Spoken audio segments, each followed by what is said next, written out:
Hey, food history lovers, imagine a world with no grocery stores, no DoorDash, no fridges. Just you, a fire, and whatever you could grow, hunt, or scavenge. That was life for medieval peasants, and let me tell you they were culinary geniuses. Today, we're diving into 30 incredible peasant recipes that didn't just feed families. They kept them alive through brutal winters, famines, and tough times. These dishes are packed with ingenuity, flavor, and lessons we can still use today. Stick around, because I'm sharing hacks to try these in your own kitchen, plus a twist at the end that'll make you hit that comment section. Let's get cooking. First up, the king of survival foods. Red porridge. Panorta bread was sacred in medieval times, the staff of life. Wasting it could get you fined or shamed. Enter bread porridge, or panorta. Stale bread was torn up, simmered with broth, and flavored with herbs or a precious egg. It was smooth, comforting, and stretched resources like nobody's business. Peasants ate 2 pounds of bread daily, so panorta was damage control when loaves went hard. Fancy courts used saffron and almond milk, but villagers kept it simple with forage herbs. It was like risotto's thrifty cousin. Try it by simmering stale bread with veggie broth and parsley. What's your hack for using leftovers? Comment and let's swap ideas. Egg and herb tarts. Medieval fast food.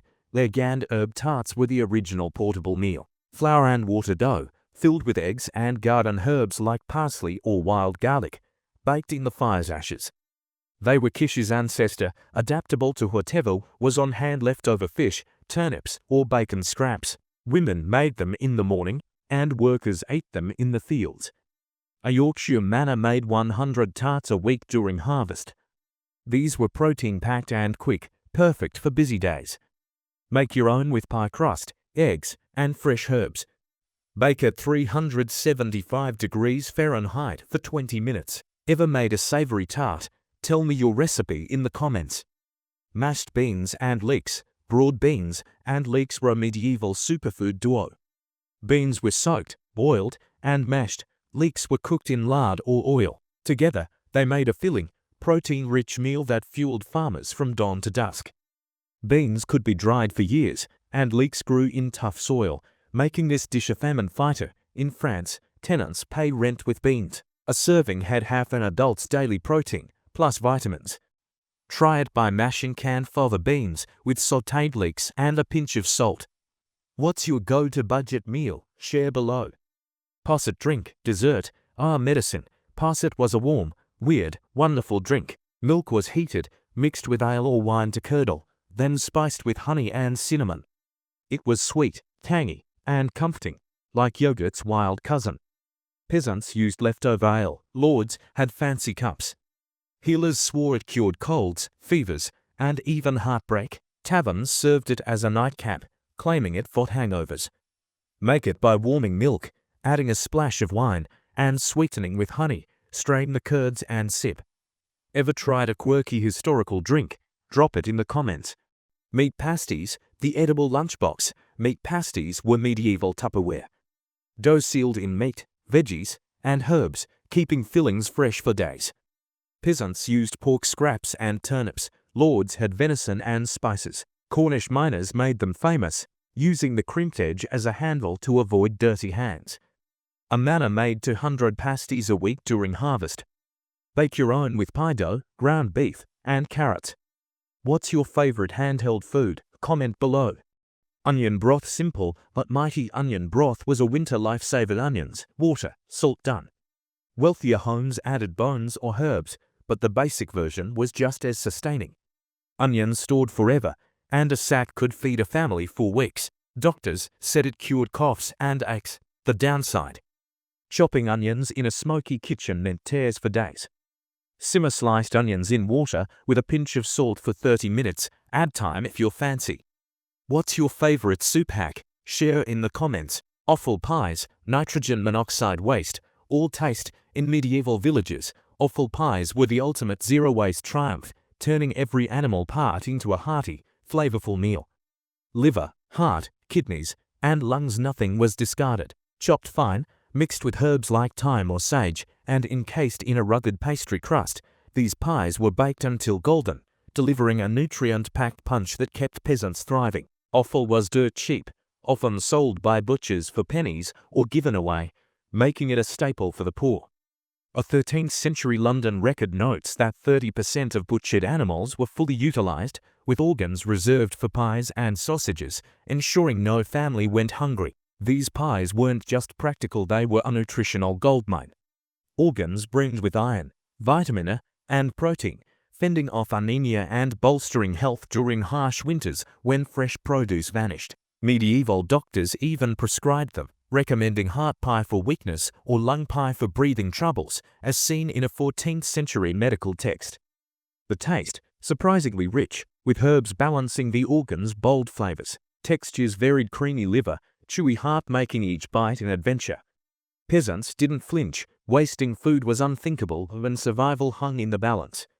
Cooking offal pies took skill. Organs were cleaned meticulously, often pre-cooked to soften them, then seasoned and tucked into dough made from coarse flour and water. Baked over a fire, they were portable, feeding workers in fields or markets. In some villages, they were a communal effort, with families sharing a single oven. Their affordability and staying power made them a medieval lifesaver, turning scraps into sustenance. Want to try a modern take? Use chicken livers, easy to find and mild. Salt with onions, mix with rosemary, and wrap in store-bought pie crust. Bake at 375 degrees Fahrenheit for 25 minutes. It's a budget-friendly nod to peasant ingenuity, with a flavor that might surprise you. Offal pies remind us that every part has value, a lesson as relevant now as it was then. They transformed necessity into nourishment, proving good food doesn't need to be fancy.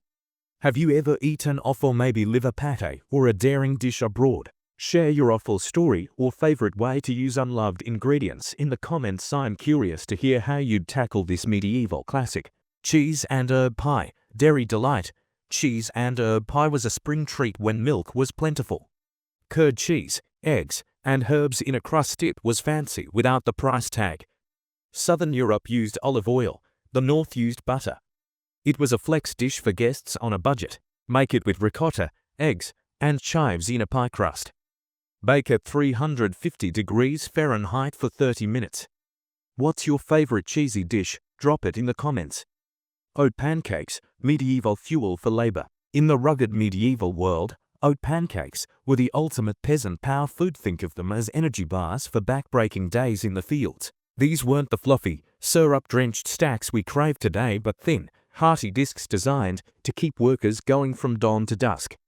Made from ground oats, water, and a pinch of salt, they were cooked on hot stones or simple iron griddles beside the fire. Oats were a godsend in Northern Europe, especially in Scotland and Ireland, where they thrived in poor, wet soils that choked other grains. For peasants, oat pancakes were a daily staple, cheap and filling, delivering slow-release carbs to fuel long hours of labor. What made them extra special? Their role during Lent.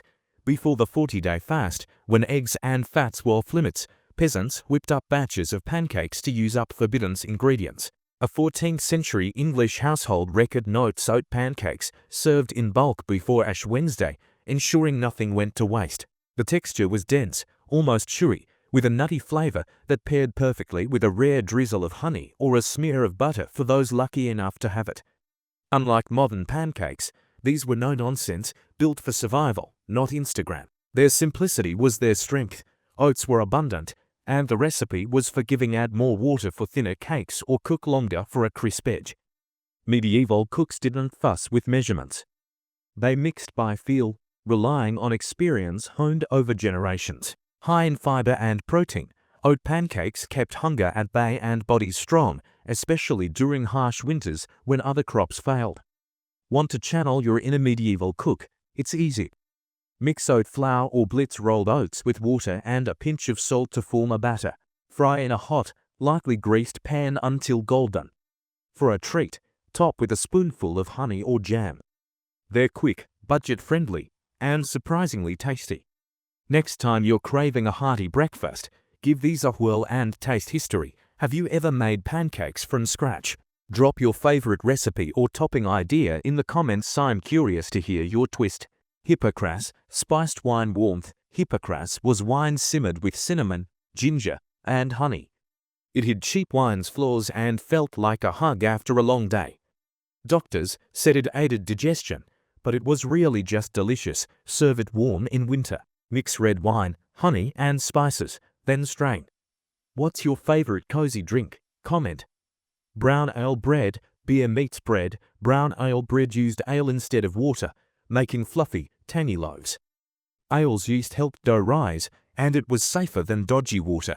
Bake it with flour, ale, and a pinch of salt at 400 degrees Fahrenheit for 40 minutes. Slice and slather with butter. What's your favorite bread hack? Tell me below. Barley gruel. Let's kick things off with barley gruel, the medieval equivalent of a warm hug. This wasn't just porridge, it was a lifeline for peasants when food was scarce.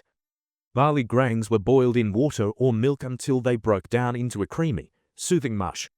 Sometimes they'd toss in a pinch of salt or a drizzle of honey if they had it. It was cheap, filling, and could feed a family for days. In medieval Scotland, barley gruel was so vital that tax records show families paid their lords in sacks of barley. The slow cooking released starches, making it easy to digest for kids and the elderly. Want to try it? Simmer barley in water for an hour, add a dash of milk, and sweeten with honey. It's like oatmeal's tougher, older cousin. What's your go-to comfort food? Drop it in the comments. Sowens. Sowens was a Scottish peasant trick that turned oat husks into a nutritious drink or pudding. They'd soak the husks in water for days until they fermented, creating a tangy, creamy liquid. Strained and boiled, it became a thick porridge or refreshing beverage. It was practically free since husks were leftovers from milling oats. Medieval texts mention sowens as a famine food, packed with vitamins from the fermentation process. The taste, sour, like yogurt, but oddly satisfying. Make it by soaking oat bran in water for 3 to 4 days, then strain and cook. Serve with a sprinkle of salt. Ever tried fermented foods? Share your fave in the comments. Cabbage pottage. Cabbage pottage was a cold weather champion. Peasants simmered cabbage with onions, beans, or barley in a pot, creating a hearty stew that could last weeks. Cabbage was a medieval superstar, easy to grow, stored well, and packed with vitamin C to fight off scurvy. In 14th century Germany, records show cabbage was grown in every village garden. They'd add a bone for flavor or herbs like dill if they could. It was so thick, it could double as a wall sealant. Try it by cooking cabbage, onions, and lentils in broth for 45 minutes. What veggie do you lean on in winter? Tell me below. Frumenty. Frumenty was the medieval party food that even peasants could afford. Cracked wheat was boiled in milk or broth, then spiced with cinnamon for the lucky or just salt for most. At harvest feasts, they'd add dried fruit or honey, making it a rare treat. It was so popular, 13th century English manners served it at Christmas alongside fancy meats. High in carbs and protein, it fueled workers and warmed bellies. Make it by simmering bulgur wheat in milk with a pinch of nutmeg. Ever had a dish that screams celebration? Comment and share. Nettle soup. In medieval times, stinging nettles were a peasant's secret weapon, turning prickly weeds into a life-saving dish. Foraged from fields and hedgerows, nettles were boiled into a vibrant green soup with leeks, barley, or whatever was on hand, creating a nutrient-packed meal for free. Cooking tamed their infamous sting, revealing a rich, spinach-like flavor bursting with iron, vitamin C, and antioxidants. In Ireland, nettle soup was a spring staple, bridging the gap when winter stores dwindled and new crops weren't yet ready. Medieval healers swore by it, prescribing nettle soup for fatigue, weak blood, or even aching joints, as noted in a 14th century English herbal text. Nettle soup was a masterclass in peasant resourcefulness. Armed with gloves and courage, foragers gathered young nettle tops, avoiding the tougher, older leaves. Boiled with onions or a handful of grains, the soup was cheap, filling, and stretched scarce resources. Its vivid green hue and earthy taste made it a welcome change after months of bland winter fare. In 13th century monastic records, nettles were listed as a key food for the poor, especially during Lent when meat was off the menu. High in minerals, it quietly kept scurvy and malnutrition at bay, a hidden superpower peasants didn't even realize. The beauty of nettle soup was its accessibility, nature's gift to anyone willing to brave a few stings. It required no land, no coins, just knowledge passed down through generations. Want to try it? Wear gloves and boil fresh nettles, or use spinach for safety with onions and vegetable broth for 20 minutes. Blend for a silky texture and season with salt. It's a budget-friendly way to eat like a medieval survivor. If foraging isn't your thing, farmers' markets sometimes sell nettles in spring or grow them in a pot for a steady supply. Nettle soup proves that the wildest ingredients can become comfort food with a little know-how. It's a testament to peasant grit, turning pain into nourishment. What's the wildest thing you foraged? Mushrooms, berries, or maybe even nettles? Drop your foraging adventures or favorite green soup recipe in the comments. I'm curious to hear how you'd cook up nature's bounty. Peas pudding. Peas pudding was the medieval answer to hummus. Dried peas were boiled until mushy, then mashed with salt and maybe some bacon fat.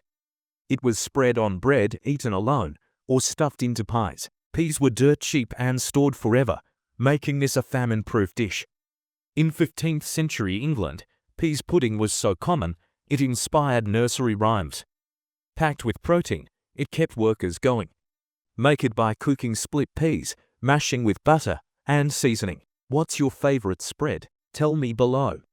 Skirret fritters. In the medieval peasant's garden, skirret was a hidden treasure, a sweet root vegetable that turned meager meals into something special. This unassuming crop, tasting like a cross between carrots and parsnips with a floral hint, was peeled, boiled, and mashed, then mixed with flour to form golden fritters fried in a pan or over an open fire. Skirret fritters were a beloved treat, especially for the poor, because this root thrived in the worst soil, sandy, rocky, or damp where other crops withered. In 14th century France, agricultural records highlight skirret as a staple for peasants, its reliability making it a lifeline during lean years when harvests failed. What made skirret fritters so delightful? Their versatility and subtle sweetness. A drizzle of honey, if a family could spare it, elevated them into a rare dessert-like indulgence, while plain versions were a hearty side or snack. High in fiber and nutrients, skirret fueled long days of toil, offering a burst of energy without breaking the budget. Medieval cooks, with no scales or recipes, shaped the mashed roots by hand, blending them with coarse flour and frying them in whatever fat was on hand, often just a scrape of lard. The result, crispy, slightly chewy fritters that warmed the belly and soul. Skirret's ease of growth meant even the poorest households could cultivate it, and its long storage life stretched meals through winter. A 1393 French cookbook, La Ménagerie de Paris, mentions skirret in peasant dishes, praising its sweet flavor. Though skirret is rare today, parsnips make a perfect stand-in. To try it, boil and mash parsnips, mix with flour and a pinch of salt to form a dough, and fry small patters in oil until golden. For a medieval touch, drizzle with honey. They're quick, cheap, and surprisingly addictive. These fritters embody peasant ingenuity, taking a humble root and frying it into joy. They're a reminder that flavor doesn't need fancy ingredients, just a bit of creativity. Have you ever cooked with an obscure veggie like skirret, or stumbled on a quirky root at the market? Share your story or favorite veggie recipe in the comments. I'm dying to know what you'd fry up. Millet porridge. Millet porridge was a lifesaver in southern Europe, where wheat was pricey. Millet grains were boiled in water or milk, creating a nutty, filling mush. Peasants added salt or foraged herbs, and in good times, a bit of cheese. It was gluten-free before that was a thing, and high in magnesium. Medieval Italian records show millet feeding entire villages during droughts. Cook it by simmering millet with water and a pinch of rosemary. What's your favorite grain dish? Comment. Roasted turnips. In the medieval world, turnips were the quiet MVPs of the peasant kitchen, saving families when hunger loomed. These humble root vegetables were roasted in the glowing ashes of a fire, transforming their starchy bite into sweet, caramelized nuggets of comfort. Peasants ate them straight from the coals, savoring the smoky flavor, or mashed them with a precious dab of lard or butter for extra calories to fuel grueling days. Turnips were a godsend. They grew in nearly any soil, from rocky hills to soggy fields, and stored through brutal winters when other crops vanished. In 13th century England, manor records list turnips as a major crop, with entire cellars dedicated to their storage, ensuring survival during lean months. Their versatility made them indispensable. Roasted turnips were a side dish, a snack, or even a meal when times were tough. A 1290s agricultural text praises turnips for thriving where wheat dares not grow. Unlike finicky grains, they were famine-proof, feeding villages when harvests failed. Their mild, earthy taste sweetened with roasting, offering a rare hint of indulgence without costing a penny. High in vitamin C, turnips also kept scurvy at bay, a hidden perk peasants didn't even know they were getting. Some clever cooks stuffed them with herbs or mixed them into stews, but roasting was the go-to for its simplicity and soul-warming results. Turnips were the ultimate zero-waste food. Even the greens were boiled into soups, ensuring nothing went to the pigs unless absolutely necessary. Their long shelf life meant a single harvest could last until spring, a lifeline when snow buried the fields. Want to taste this medieval magic? It's easy. Peel and cube turnips, toss with olive oil and a pinch of salt, and roast at 400 degrees Fahrenheit for 25 to 30 minutes until golden. Sprinkle with rosemary for a modern twist. They're budget-friendly, delicious, and a nod to the peasants who turned dirt into dinner. Roasted turnips remind us how simple ingredients can shine with a little fire and care. They were the backbone of medieval survival, proving you don't need fancy to eat well. What's your favorite root veggie to roast or cook?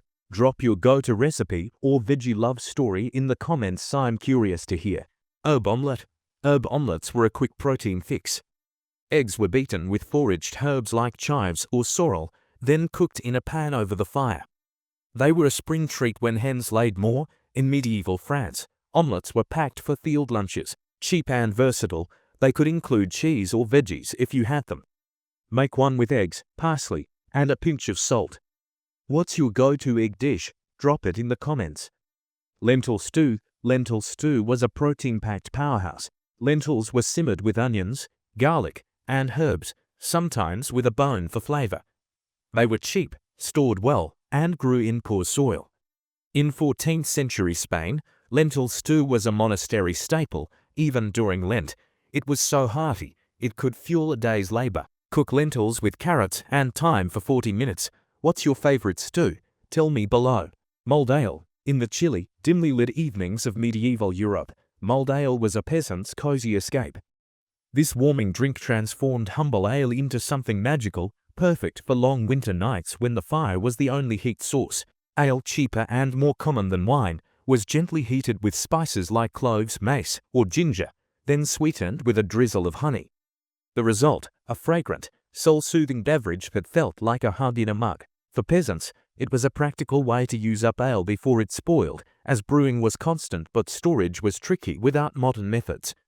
Medieval tavern records from 14th century England show mulled ale as a crowd pleaser, served to weary travelers and locals alike. Tavern keepers didn't just pour it for comfort, they claimed it boosted health.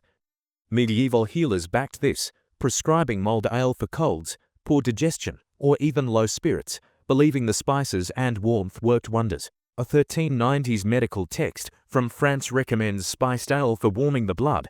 The taste was bold yet comforting. The ale's slight bitterness softened by honey's sweetness, with a kick of spice that lingered.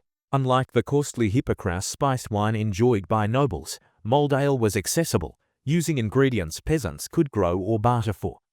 It was a rare treat that made harsh winters feel a little less brutal. Mulled ale's charm lay in its flexibility. No cloves. Use wild herbs, no honey. A splash of fruit juice might do.